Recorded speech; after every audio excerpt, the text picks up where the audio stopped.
جالس علي Barre. Allahu Akbar. Allahu Akbar. Allahu Akbar. Akan bareeda. لا اله الا الله محمد رسول الله Hindi, Ustaz Farhan. Wallahi. والله ما شاء الله Bareedani malee. Hin bareedani miti numa bareedan malee.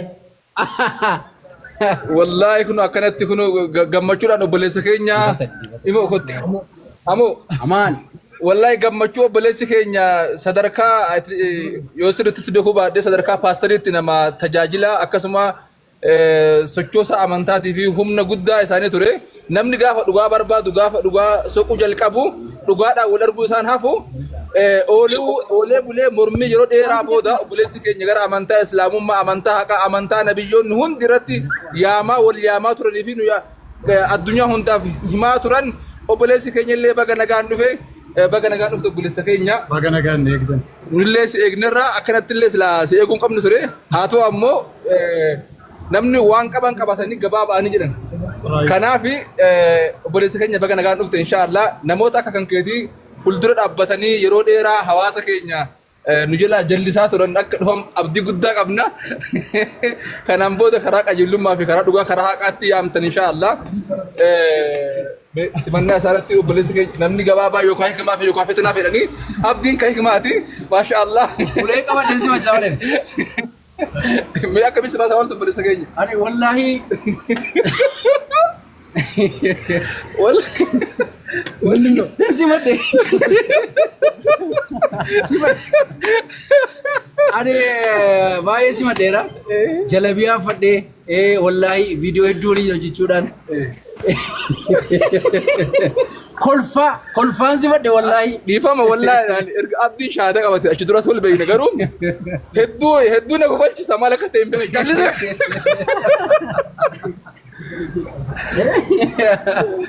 Innaa dhugaa dubbachuuf obboleessi keenya Amaanu'eel taa maqaa abbaa sana argame. Amaanu'eel hordofaa dhugaa dubbachuudhaaf duruu wal beekna. Baay'ee naannoo tokkotti dhalanne. Wallahi. Duruu wal beekna baay'ee qaxalee ture. Duris kwaarii qindeessuudhaan dargaggoota ijaaruudhaan waldaa keessatti namoota nama kaafireessaa ol keessaa nama tokkodha. Allahu Akbar! Amma Rabbi tokkicha gabbaruutti argama. Baga gammadee abu. bagaudumaan gammadu Wallahi Rabbiin beeku caalaa wanti cimunye wanti nama gammachiisu. Mee gaaffii zaman Yarhamukallah. waaqa sadii jalaa ba'anii waaqa tokkicha waaqessuun miira akkamii namatti dhageessisanii kan maruwwanaaf waaqa tokkicha waaqessuun waaqa sadii jalaa ba'anii dhugaa dubbachuudhaaf waaqa sadii jalaa ba'anii waaqa tokko waaqessuun miira inni namaaf ibsu miira inni namaaf kennu ani dubbachuu hin danda'u miira inni namaaf laatu ani dubbachuu hin danda'u ibsuu hin danda'u dhugaa dubbachuu fi waaqa sadii waaqa wal xaxaa dhaban waaqa wal xaxaa akka qubee eegsii jechuudha wal xaxee kan jiru Gatiin taa dhabamee hafe kan mabar. hin argamu bara baraan iyyuu Dhabamee hafe. hin argamu tasumayyuu akkas miira gaarii guddaa qaba jechuudha. basuma hin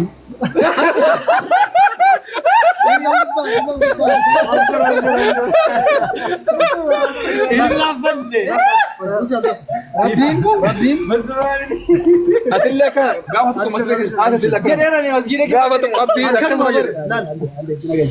kaleen dhufe waan ta'eef natti hin qabatanii Abshir abdii. akkanuma afaan tutti bare. miira isaatu na nagachiise dhugaa dubbachuuf. Jechuun kan amma laal namoonni tokko iyyuu waan nuti si sobnee yookaan ammoo duraan islaamaa nama turte si galee namoonni tokko namuma islaamaa waan nuti muutii on nuti fakkaachuu danda'a. Kun ammoo ragaa guddaa dhugaa dubbachuu Anaan immoo hundi isaanii iyyuu na beeku. Sirriitti na beekanii hundi isaanii waan na beekaniif na shakkanii tasuma iyyuu. Akkasii asumaan gaaffii tokkoon gaafadhaamaan masjida keessa gaafa salaata waan nama tuqsiisu jedhanii natti maniiru. Indee adda faa kana qorichaan si gurraachessu naan jedhate.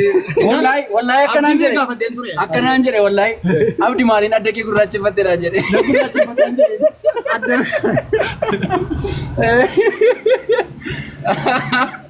Lammaffaa maal jedhan seete? Akka amantaa duraa sana Irraanfattuu fi qoricha sitti godhamu jira naan jedhan. akkana jedhee Kan na adda kee gaafatu. gurraacheessu.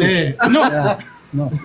Kan biraa tasuma akkati yaada. Allahu Akbar. Amma asumaan marhan waan inni na gaafate keessaati amantaa duraa akka dagatamuuf qoricha maaliitu namatti godhama qoricha wahii godhama naan jedhanii jedhee na gaafatee jennaan wallaahi waaqa tokkicha waaqessuutu ni'maadha mi'imama waaqa tokkicha waaqessuutu waaqa sadii waaqessuus irraanfachiisaa jedheen nan dogoggore. Sirriidhuma jechuudha. Akkaataa jireenya amantii kana keessa jiraatantu nama dagachiisa. Ani gabaabaadhaas gaafa viidiyoo waraabu bilbila ol qabee waraaba. Akkana dheeressitti malee wallaahi gabaabaadha maina caaludhaadha. Waa'ee waaqa sadii kompleksiidha. FOX bu'aan isaan argamne yookiin immoo soluushinii hin qabnedha. Dhugaa dubbachuu fi amantiin kun gara biyya keenyaa gaafa dhufu barnoota wajjin dhufe. Barnoota wajjin gaafa dhufe barnoota maal jedhama barnoota akaadaamikaalii wajjin dhufe akkasii achirraa fudhatame. So namoota keenya uumaan beenne waaqa Yesuusis waaqa furii qulqulluu waaqa abbaan waaqa yoo jedhanii tole jedhee uummata fudhatudha malee uummata dubbisee bira ga'uu hin dandeenyedha.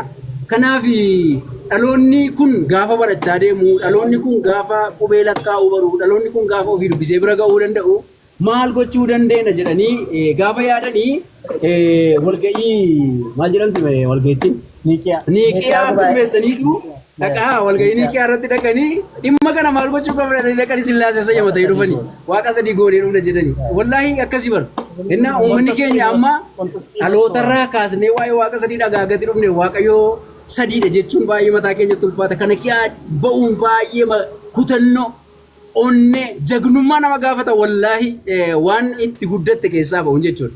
Waan dhagaa guddatte, waan beekaa guddatte, waan argaa guddatte keessaa ba'uun baay'ee jennoo nama gaafata. So uummata barumsa hin qabne fidaniitu waaqayyo abbaa waaqayyo ilma waaqayyo qulqulluu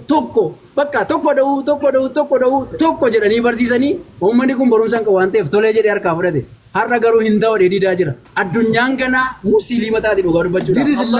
Islaamummaa kana fudhatte addunyaan maaliif jennaan dhaloonni kun dhaloota dubbisu, dhaloota waa bira ga'uu barbaadu, dhaloota waa qoratu, dhaloota waa beekuu barbaadu.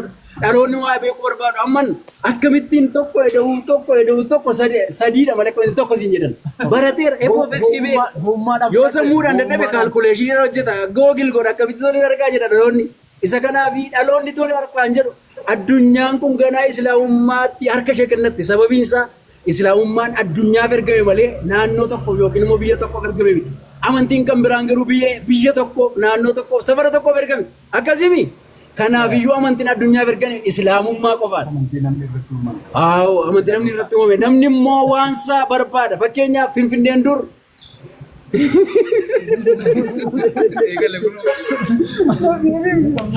innaa ansaa deeffachuu barbaada namni jechuu barbaade yeroo magaalaa nagaa bulaa.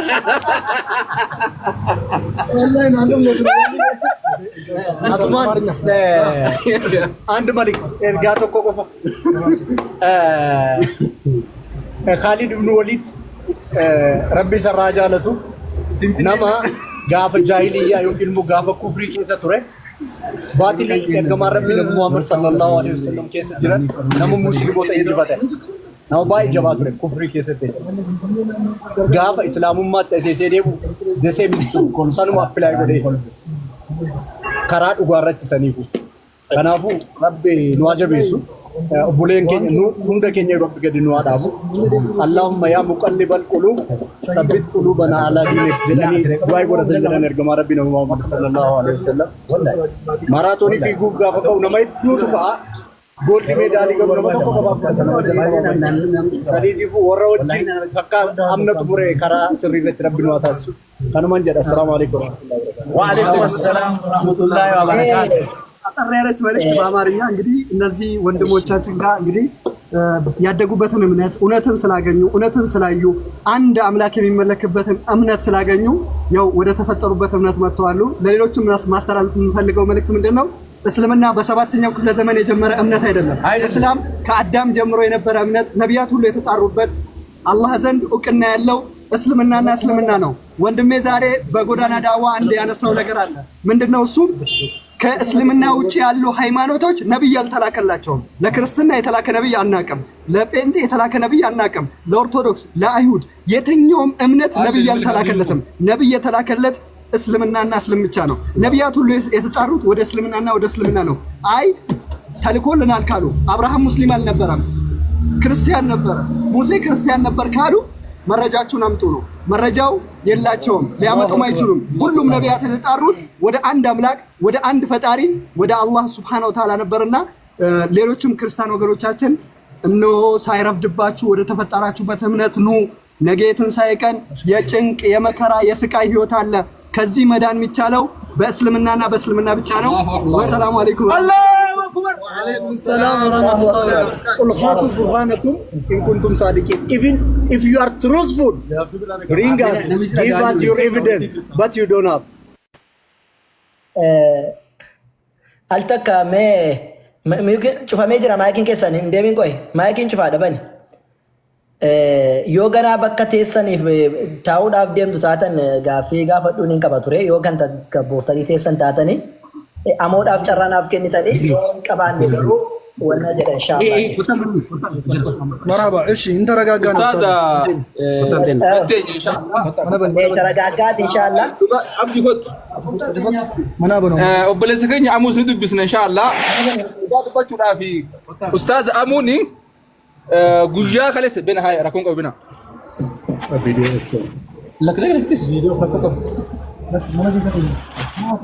ustaaz amuuni ifama gatteenya agasiifi የለም manni harcaasa jarri riippoortii gochaa jiru waan ta'eef taaptaap koppii linkiitti muddaa jamaal takka agasaan ta'anii itti muddaa jama jarri riippoortii gochaa jiru waan ta'eef koppii linkii sheer taaptaapitti muddaa hundi keessanii al takka agasaan ta'anii. sheer koppii linkii shantamaan gaafa Lakki asuma bulu ijoollee maaliif akka waan ta'eef. Saya kudhan koppii linkii guys. Saya kudhan. Natti macheera. Saya kudhan. Share koppii link taap. Mashallah. Inshaallah maaliif barbaade beektu gaaffii dokumantiidhaaf ta'uudhaan qaba. Gaaffii nuti gaafannu akkasumatti wannan jenna osoo hin taane waan dokumantiidhuma ta'ee taa'u gaaffii bu'uuraa isa gaafanne waan kanarraa namoonni kan bor fayyadamuudhaa danda'an waan akkasii yoo gaafanne irra bareeda jedhee waan yaaduuf akka bakka nuuf qabatte yaade sunillee isinis irratti wal geessu walii galtu jedheen abdiidhaa qaba. Maaliif wanni har'a laallu kun akka qoosaatti waan darbu waan ilaalamu ta'uudhaan qabu.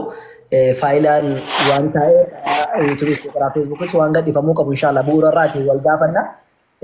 Yeroo bakka toshitan ammoo acha seenuu fiddanii ammasitti yoo isin wanni ittiin kiristaanota biraa qirqiduu dandeenya amma sanitti kiristaanonni biraa jiraatti ammasitti yoo barbaaddan shahaadaadhaaf warra bakka qabatanitti nama tokko lama አስተናገዱ dandeenya inshaallah. በአማርኛ የምትሉ ኢንሻአላህ በአማርኛ ድንገት እናደርጋለን። አማርኛ ተናጋሪዎች ብዙ ካላችሁ እስቲ አንዳንድ እየጻፋችሁልን አሳውቁን።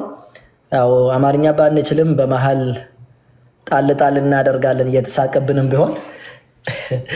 እሺ ክርስቲያኖች ካሉ እስከዛ ኩሜ ምናምን ክርስቲያን ናት ኩሜ። ወአለይኩም ሰላም ወራህመቱላሂ ወበረካቱ። ከኩሉሉ nam tokko dhufaa jira shaadaa nam tokko nama qabatutu jira nam tokko dhufaa jira inshallah. ማሻአላህ ኢንሻአላህ ነጋና ሩፍ ነጋና ብራ ኩሉሉን ስላ ሙስሊማን ኩሉሉን ክርስቲያናን ዘይ anillee leengatuma qaba kumee gaafadha ustaaz akkasi maashaallah baga rabbiin islaamaa kumee gaafadha ustaaz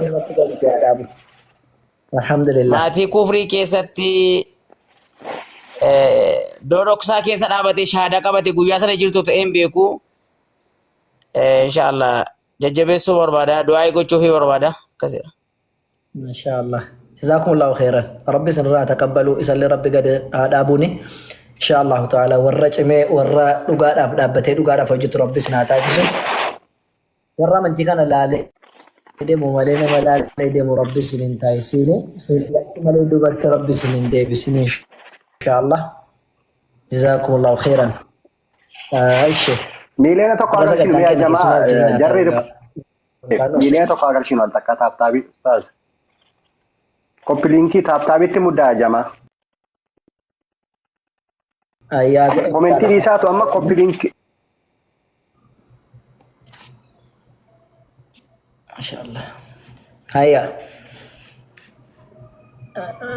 ኦኬ sagaleen kenna sirrii isin dhaga'ama isiniin warri jamaa sirri dhaga'ama sheer koppii linkii ايوه ما شاء الله الشيء اوكي ammallee ganaa taragaaggaaniin teenya taa'anii seeraan inshaallah. Walumaa galatti yaa jamaa islaamaa rabbi subhaanahu wa ta'ala gaafa nama oofa'u akkasitti wal biraa bareedama. Akkasitti wal biraa bareedama. Mee namni islaamaa rabbiin kenneef nuurri isaanii akka ifu ilaalame. Hundumti asirra jiru musliimoonni alhamdulillah fuulli numa ifa kan fuulli wanne jedhe tokko hin jiru. Nuura gaafa jedhamu namni akkasumatti fuula irratti waa dibatanii yookiin immoo qibaatii dibatanii cululuquu si'a. Ilmi namaa otoo ofitti waan dibatiin akkasumatti fuulli isaanii ifa jechuudha. Maaliif kana rabbi subhaanahu wa ta'alaatu kennaa inni namaa kennu gammachuu keessa kee jirutu irratti nama ifa jechuudha. Subhaanallah. Akkaataa uffannaa, akkaataan dubbiin, akkaataan fuulli isaanii maashaallah rabbi warra duniyaa akhiraa ifu rabbi nu haa taasisu. Warra akka gammadee wal barbaadee walitti dhufe warra guyyaa qiyaamaa waliin taa'ee karaarra dhufe kanarratti waliin gammadee kunoo rabbi tokkicha gabbarree har'allee rabbi tokkicha gabbaruutiin jannata kana arganne warra jedhee waliin gammadu rabbi nu haa taasisu. Rabbi islaamummaa kana arganne irra gannu dhaabee jireenya keenyaa fi du'a keenya islaamummaa irratti rabbi subhaanahu wa ta'aalaa nuuf haa godhu. Akkuma har'a waliin wal barbaadee dhuftan jannata keessatti warra wal barbaadee wal bira taa'u rabbi sinaa taasisu hunda keessanuu jazaakumullahu khairan inshaallah yoo bakka tokko dhaabbattan taatan illee du'aa kan hin danda'u gara gaaffii kiyyatti seenaa jechuudha. Gaafadha ustaaz teenyirra nuti hooma. Ayyee jazaakumullahu khairan. Egaa inshaallah dingata abdii guyyaa biraa gaafachuun kiyya mala garuu har'a kan hin gaafadhu amoodha. Abdii kanaan dura gaafachuuf yaalee ture garuu hin arganneeni. Yoo dingata yeroo arganne dhufuudhaan danda'an inshallah yeroo qabaattan malee yeroo qaban mara kun hin jiru si yeroo qabaattan jechuudha. Amma gara amootti hin deema. Amoon egaa akkan seenaa kee dhageetti yoo taate nama kiristaanummaa keessa ture fi maatiin kee kiristaana ta'anidha. Kiristaanummaa